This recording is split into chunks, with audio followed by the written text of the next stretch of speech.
రాబోయే 10-15 సంవత్సరాల్లో ఒక క్రమశిక్షణ కలిగిన కష్టపడిన తరం ఈ ప్రపంచం నుండి కనుమరుగవుతుందేమో. అవును, ఇది ఒక చేదు నిజంగా అనిపిస్తోంది. ఆ తరం ప్రజలు అతి సామాన్య వ్యక్తులు. వాళ్ళు రాత్రి పెందలారే పడుకునేవాళ్లు, ఉదయం పెందలారే లేచేవాళ్లు, నడక అలవాటు ఉన్నవాళ్లు, మార్కెట్కి నడిచి వెళ్లేవాళ్లు. వాళ్ళు ఉదయమే వాకిట కల్లాపు చల్లేవారు, ముంగిట్లో ముగ్గులు పెట్టేవాళ్లు, మొక్కలకు నీళ్లు పెట్టేవారు, పూజకు పూలు కోసేవాళ్లు. వాళ్ళు మనిషిని మనిషిగా ప్రేమించేవాళ్లు.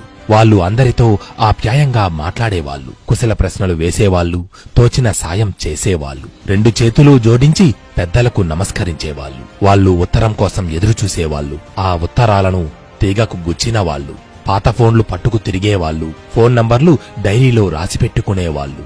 వాళ్ళు పండుగలకు పబ్బాలకు అందరినీ పిలిచేవాళ్లు, కుంకుడుకాయతో తలంటుకునేవాళ్లు, సున్నిపిండి నలుగు పెట్టుకునేవాళ్లు, పిల్లలకు పాలిచ్చి పెంచినవాళ్లు. వాళ్ళు తీర్థయాత్రలు చేసేవాళ్లు, ఆచారాలను పాటించేవాళ్లు, తిథి వారం నక్షత్రం గుర్తుపెట్టుకునేవాళ్లు, పుట్టినరోజును దీపం వెలిగించి జరుపుకునేవాళ్లు. వాళ్ళు చిరిగిన బనియన్లను తొడుక్కుని ఉండేవాళ్లు, లుంగీలు చీరలు కట్టుకుని ఉండేవాళ్లు, చిరిగిన చెప్పులు కుట్టించుకుని మరీ వాడుకునేవాళ్లు, అతుకుల చొక్కాలు కుట్టుకునేవాళ్లు. వాళ్ళు తలకు నూనె రాసుకునేవాళ్లు, జడగంటలు పెట్టుకునేవాళ్లు, కాళ్లకు పసుపు రాసుకునేవాళ్లు, చేతికి గాజులు వేసుకునేవాళ్లు. వాళ్ళు వస్తువులను వాడుకుంటూ మనుషులతో గడిపిన వాళ్ళు, ఈ తరాన్ని చూసి మోగబోయిన వాళ్ళు. మీకు తెలుసా, వాళ్ళంతా నెమ్మది నెమ్మదిగా మనల్ని వదిలిపెట్టి వెళ్లిపోతున్నారు. మన ఇళ్లలో ఇలాంటి వాళ్ళు అతి తక్కువ మంది మాత్రమే ఉన్నారు. మన ఇంటిలో ఇలాంటి వాళ్ళు ఉంటే మాత్రం దయచేసి వాళ్లను బాగా చూసుకోవాలి. లేదంటే ఇప్పటి తరం చాలా కోల్పోవలసి వస్తుంది. వాళ్ల ప్రపంచం వస్తువులతో కాకుండా మనుషులతో, మానవత్వంతో కూడి ఉండే తరం.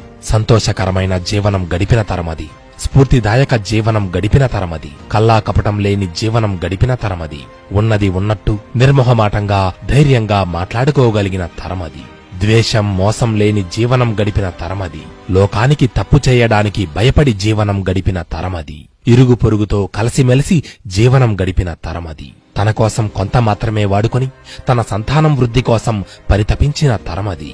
వారి నుండి మనం ఏమీ నేర్చుకోకపోతే మన తరువాతి తరాల మనుగడ ప్రశ్నార్థకమవుతుంది.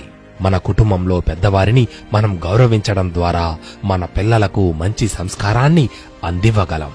మిత్రమా, ఆఖరుగా ఒక్క మాట.